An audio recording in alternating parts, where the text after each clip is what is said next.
mag-isip ko anong iluluto, no? So, today, meron tayong sardines dito in tomato sauce. Igigisa na lang natin. Ano ba yan?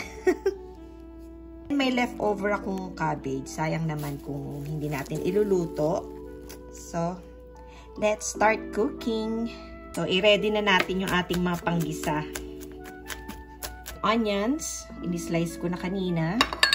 And then, itong ating minced garlic. And meron din tayong kamatis. Kahit isa lang, okay na. Kasi yung sardines naman niya in tomato sauce na rin. So, ayan. Iniwa ko lang na maliliit.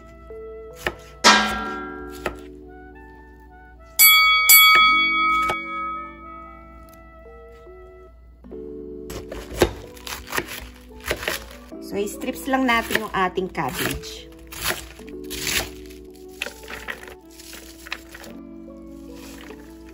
Then, hugasan lang natin.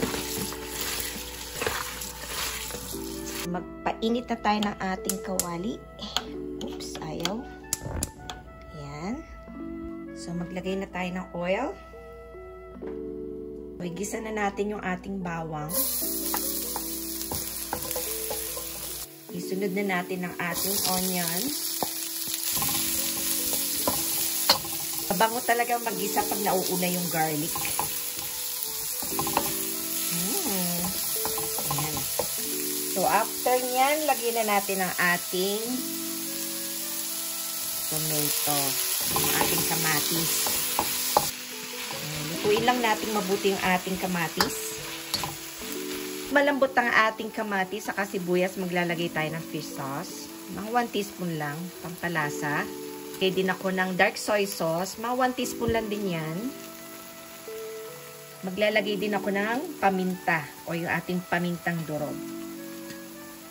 Ano natin ang ating sardines. Ayan. Dami niya oh. Mari na natin ilagay yung ating sardines, na.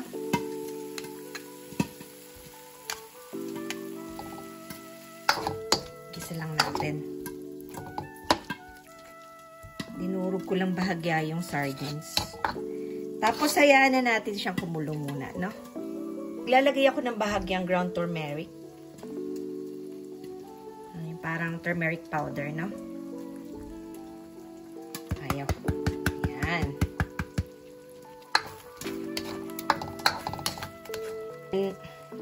So, since mahilig ako sa curry dishes, maglalagay ako ng curry powder. Dagdagan ko pa ng another 1 teaspoon ng curry powder para mas malasa.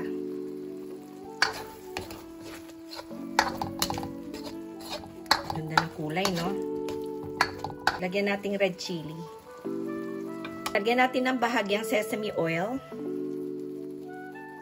Mga 2 patak. Then, lalagay na natin ang ating cabbage.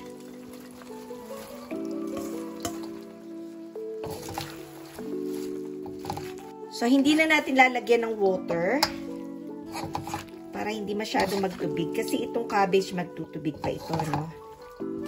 Medyo maingay lang kasi nagluluto ako ng pork belly sa kabilang kawali. Ayan. Kaya, ayan.